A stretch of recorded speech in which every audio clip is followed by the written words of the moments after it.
Hello everyone, this is Dr. Tushar Mehta. I'm an orthopedic surgeon and a faculty of orthopedics. Well, today this is a very important video in which I want to talk to you about Dexa Scan.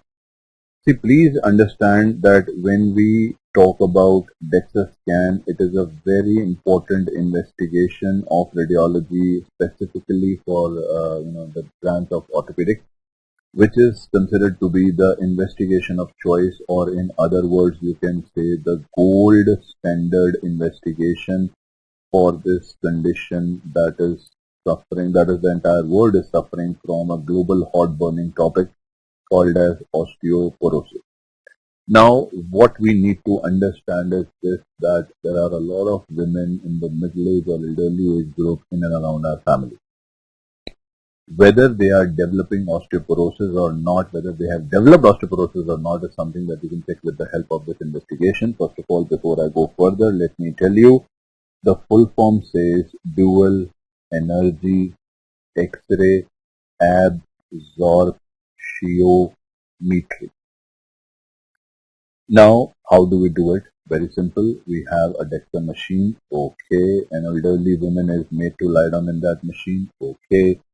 We have a normal X-ray. Everybody knows normal X-ray. You go to X-ray center, they put your hand over there. If you want to get the X-ray of the hand, just expose your hand, and there is basically a film over there. This is the object, this is the focus, and in the film, the object will be there.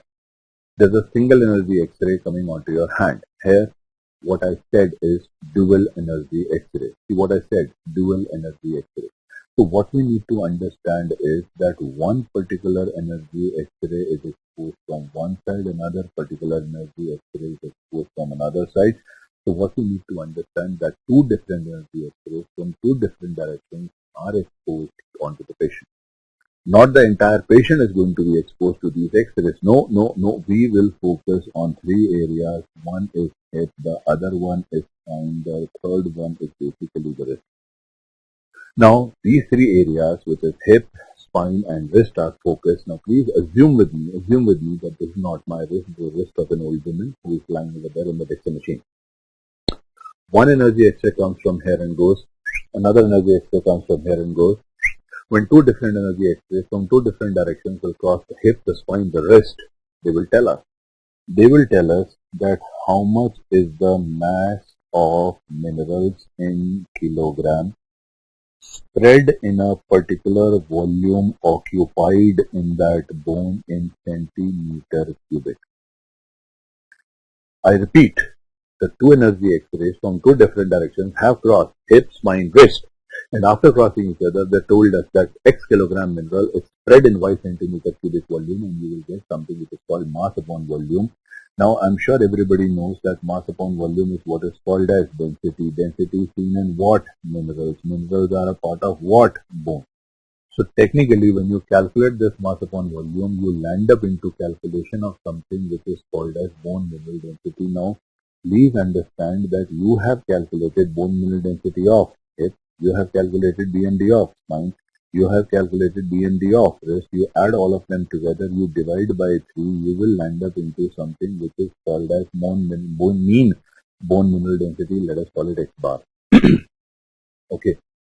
This mean BMD is what I call as X bar, which is basically a mean BMD of the women that you saw was in that machine. How do we calculate? We have calculated by taking BMDs at the level of hip, spine, wrist, added all of them together, divided by 3, we got the mean. Now, that is not the end of the investigation, because when you buy the Dexa Scan or when you buy the Dexa machine, the people who come and sell you the machine, they also give you a software. In that software, you will see a graph. In that graph on the horizontal axis,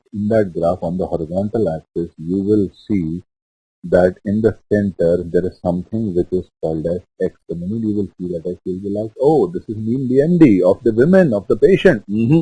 Mean BMD of the women of the patient is X bar. This is another mean BMD. I want to talk to you about this mean BMD. This has been calculated by taking hundreds of women of the same race. This has been calculated by taking hundreds of women of the same race. So technically women is compared to women, Asian women is compared to Asian women, and hundreds of women were taken. They were of Asian ethnicity.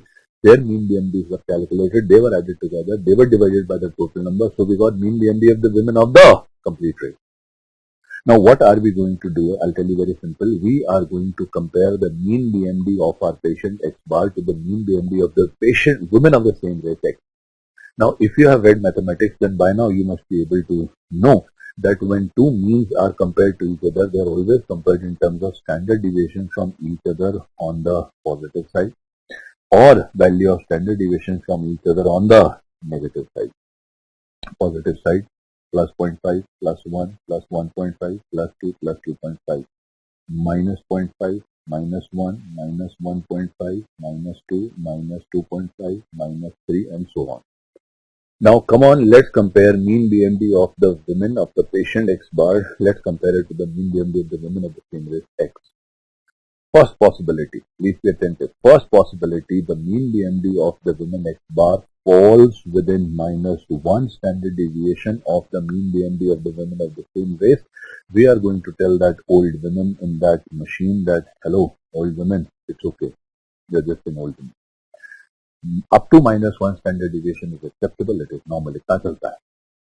If the mean BMD of the patient falls within minus 1 to minus 2.5 times of the standard deviation of the mean of the women of the same race, we are going to tell that lady that, madam, please be attentive. Why? Because, madam, you have developed a condition called as osteopenia, and madam, if you will not take care of yourself even now, that there will be a point of time when your mean BMD will fall less than minus 2.5 times standard deviation of the mean of the women of your same race, madam. It is at that point of time, madam, that the entire world will tell you that you are osteoporotic, madam. So technically what we have understood is, we have understood the interpretation of T-score. If T-score is 0 to minus 1, it is okay. If it is minus 1 to minus 2.5, it is minus 1 to minus 2.5, it is osteopenia. If it is less than minus 2.5, it is at that point of time that we are going to call it osteoporosis. So this is the classical gold standard definition of osteoporosis when T-score is less than minus 2.5. Guys,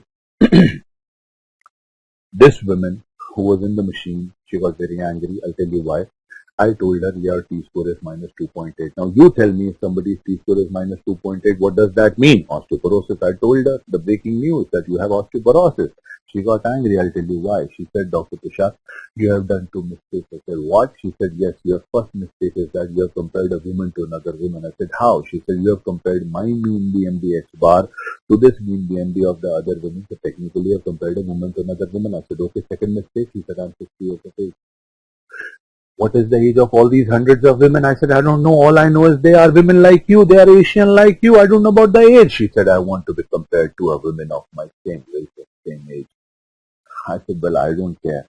And I can't do it. She said, then who can do it? I said, that is what I'm telling you. Who can do it? She said, I'm asking you. I said, madam, I'm telling you. WHO, World Health Organization, who can do it? So she went to WHO, she spoke to WHO, WHO said it's okay, they are giving you a new score, that is what is called as Z score, Z score, in which a woman will be compared to women, and Asian women will be compared to Asian women, a 60-year-old Asian woman will be compared to 60-year-old Asian women. So earlier, if sex was constant, race was constant, we used to call it T score. Now with sex and race, if age is constant, we are going to call it Z score or Z score. By the way, to tell you honestly, Z score is just a theoretical hypothetical score. Practical application still holds good for T score. I'll tell you the reason. Reason is very simple. Keeping age constant is impossible. Because tomorrow this woman may come up and say, I'm 50 years, 3 months, 2 weeks, 5 days, 6 hours of age. Match my hours. Can you match that? No. So this is just a theoretical hypothetical score. The practical application will always hold good for T score. Now, depending upon the interpretation of T-score, the value of T-score, which you get done by Dexa Scan, then you can prescribe the treatment, and of course, by now everybody knows that the drug of choice is bisphosphonate. Before I end this video, I finish it up, I wrap it up, I want to tell everybody that this is something which is very much neglected in our life. in our mothers, in our aunts, in our grandmothers. Osteoporosis is something which normally we don't feel much about. You know what people are doing? They're eating calcium. What doctors are giving? They're giving calcium. They're giving vitamin D.